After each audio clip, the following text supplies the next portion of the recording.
Bonjour à tous, bienvenue dans cet espace conférence du salon ProdedPack 2025, cap sur la performance industrielle.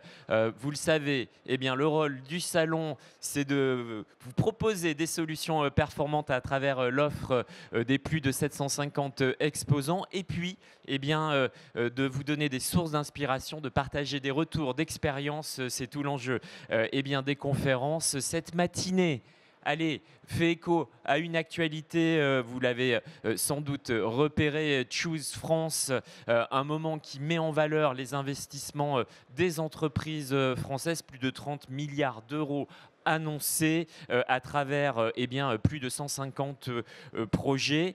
Un focus sur les entreprises françaises qui effectivement est le bienvenu, mais dans un contexte où il faut le reconnaître, le processus de réindustrialisation est à la peine. Les chiffres de la Direction générale des entreprises sur le premier semestre 2025 sont éloquents. Plus de 80 usines ont malheureusement fermé et 44 ouvertures. Il y a un an, ces chiffres étaient à l'équilibre.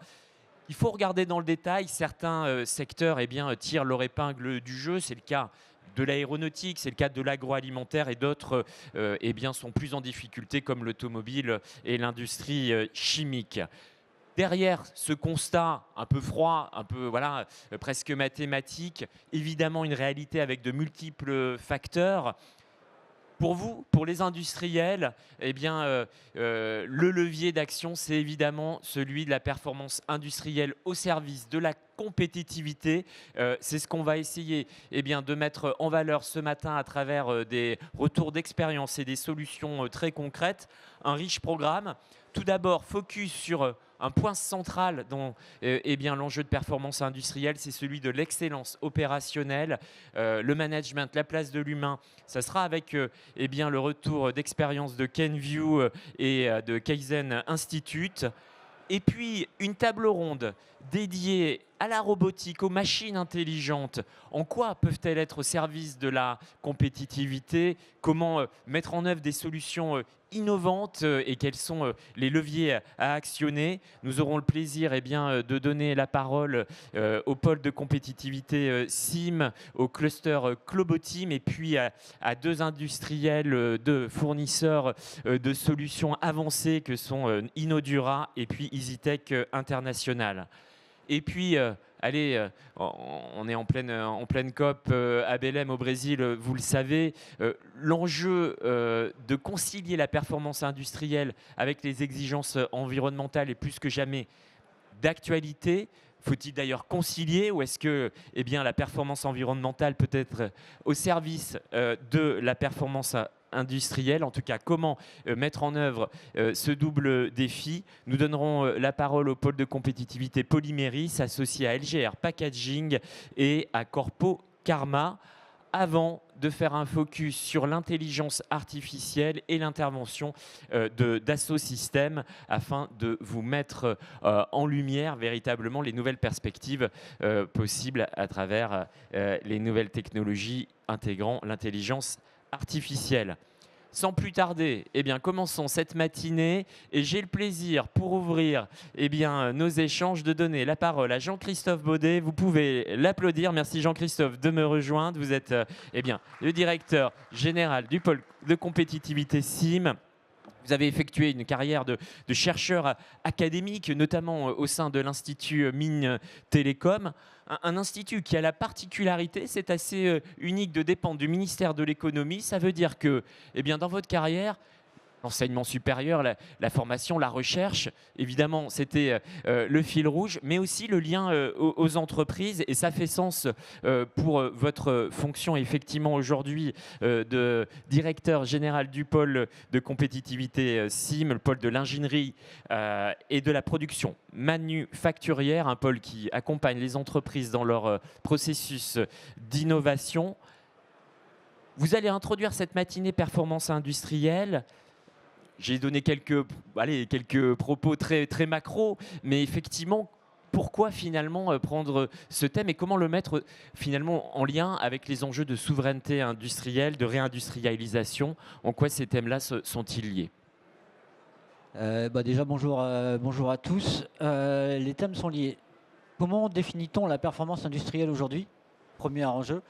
On va repartir un petit peu en arrière, 10 ans en arrière à peu près. La performance industrielle, c'était la performance opérationnelle. Vous l'avez dit.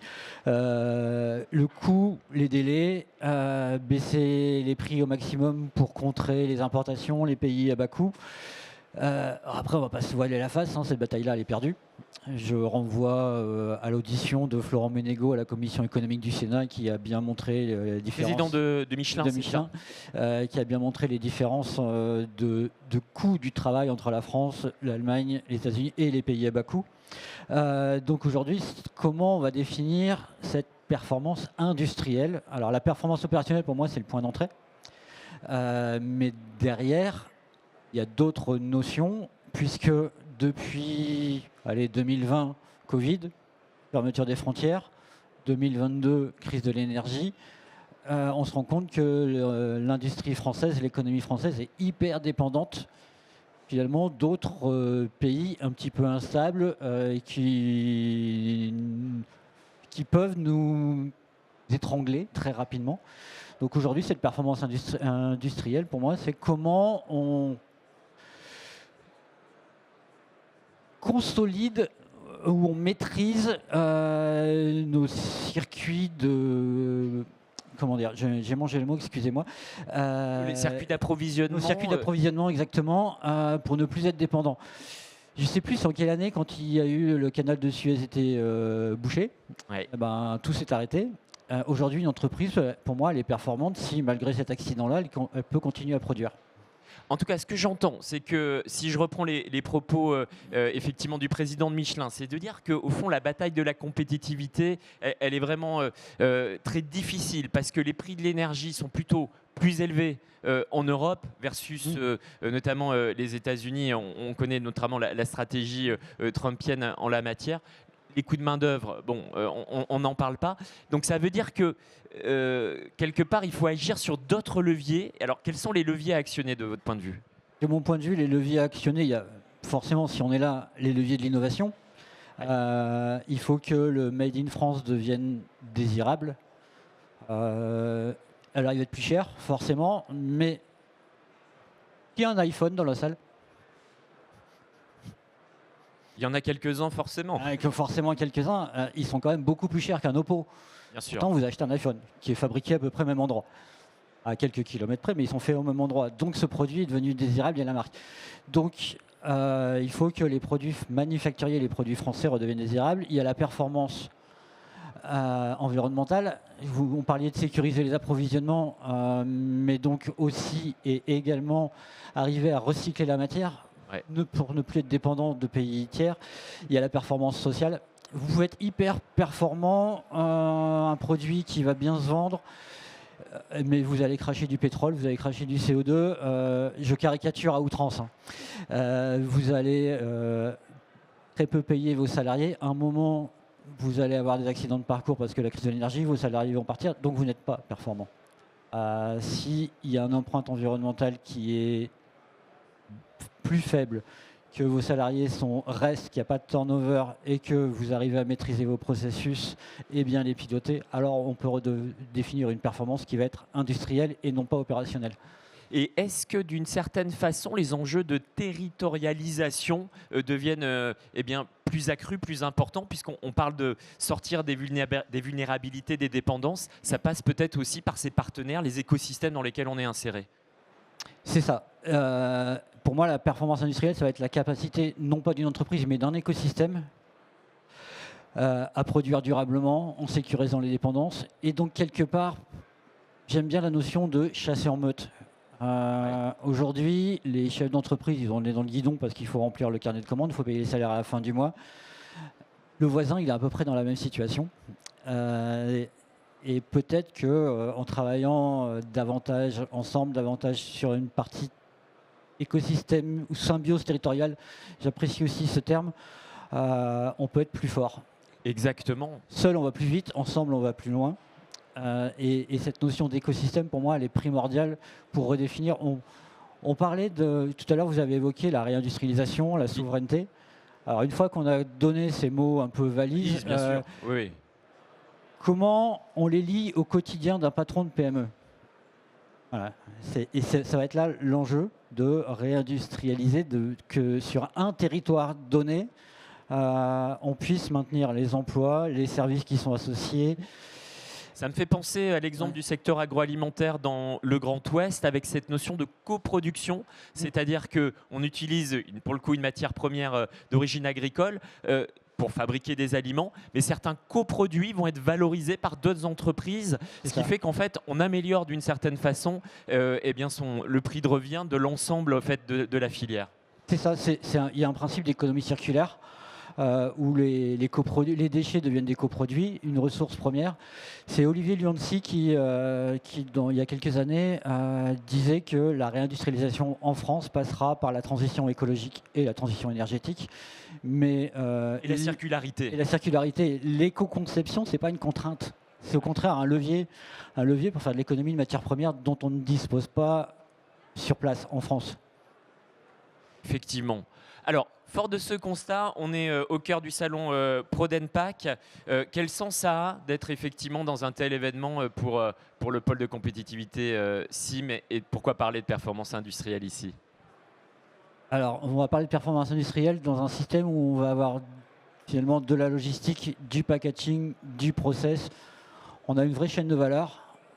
Et comment on articule cette chaîne de valeur pour que les exposants qui sont ici puissent être performants et de nouveau ensemble. Comment on va accompagner, et ça va introduire aussi le discours de la table ronde, et notamment Jean-Louis qui est ici. Jean-Louis Dacosta du pôle CIM. Comment on peut accompagner les entreprises à vraiment être innovantes pour pas jouer ou aller tenter de concurrencer des entreprises chinoises sur leur terrain de jeu, où là on n'y arrivera pas. Je vais me permettre un parallèle avec l'industrie automobile. Je lisais il n'y a pas très longtemps que la voiture électrique la plus vendue en France, c'est la Renault 5, qui est quand même beaucoup plus chère que BYD. Alors ils nous inondent avec les voitures BYD qui sont plutôt pas mal quand on regarde les comparatifs. Mais on arrive quand même à tirer notre épingle du jeu en France avec une voiture qui est assez mignonne par rapport à une BYD. Donc je me suis un petit peu éloigné du propos, mais là sur Prodenpac, comment vous pilotez les procédés de fabrication pour réutiliser. Alors, je suis un peu écolo sur les bords, donc je reviens souvent sur les notions d'économie circulaire, de réemploi et de ne pas forcément dépendre, produire, utiliser, jeter, mais boucler la boucle. Et je passais tout à l'heure dans les allées, et on a de plus en plus d'exposants qui montrent du matériau en bois, à partir de bois, de plastique recyclé, etc. Voilà. Et je crois qu'il y a j'ai cru apercevoir Patrick Vermoz de Polyméris. Exactement. Qui en parlera aussi. Comment on est capable de recycler les produits un peu pétro-sourcés ou utiliser des matières agricoles pour faire des plastiques bio-sourcés. Exactement, les 3 R, réduire, réemployer, recycler au cœur de ce salon Prodenpac. Merci Jean-Christophe pour cette introduction. Vous pouvez l'applaudir pour l'ouverture de cette matinée dédiée à la performance industrielle.